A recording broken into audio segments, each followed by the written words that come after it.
তোমার নাম কি? তোমায় কেন বলবো? বাবা নামটা বলে দে বাবা। আসলে ও একটু লজ্জা পাচ্ছে তো তাই? বাবা বলেছে বাইরের লোকের সঙ্গে কথা না বলতে। বাবা। কিন্তু এখন তো বাবা বলছে নামটা বলতে, বলে দে বাবা। আমার নাম ফুগলা। ভালো নামটা বলো। ফুগলা নামটা খারাপ নাকি?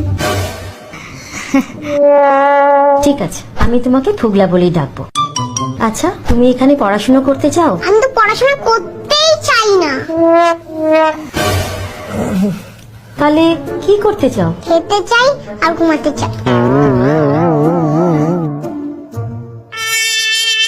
বড় হয়ে কি হবে? ডাক্তার হতে চাই। ডাক্তারদের তো অনেক পড়াশোনা করতে হয়। বাবা তো ডাক্তার, বাবা তো খালি খায় আর ঘুমায়। আমি খালি খাই আর ঘুমাই। মজা করছে ম্যাডাম, কার্টুন দেখে এইসব শিখেছে। কিন্তু ফুগলা, তোমার নামে তো কমপ্লেন্ট আছে। কমপ্লেন? কি হলো? মায়ের দিকে তাকাচ্ছ কেন? আমার দিকে দেখো। তুমি নাকি হোমওয়ার্ক করবে না বলেছো? হোমওয়ার্ক? সেইটা আবার কি?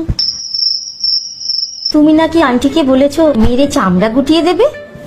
সেটা তোমায় কে বললো? তোমার আন্টি। আন্টি তোমায় বলে দিলো? এটা তো তুমি ঠিক করনি। আন্টিকে এরকম বলতে আছে? তুমি হোমওয়ার্ক করেছো? হ্যাঁ করেছি। ও হোমওয়ার্ক টোমওয়ার্ক সব করে নেয় ম্যাডাম, শুধু একটু ঘ্যান ঘ্যান করে। কালকে রাত্রে আচ্ছা, ওকে কোনো আঁকার স্কুলে দিয়েছেন? না না ম্যাডাম, এখনো দিইনি। ও যে আন্টি পড়াতে আসে সেই শিখিয়ে দেয়। আন্টির সঙ্গে ওর আবার খুব ভাব। তাই নাকি ফুগলা?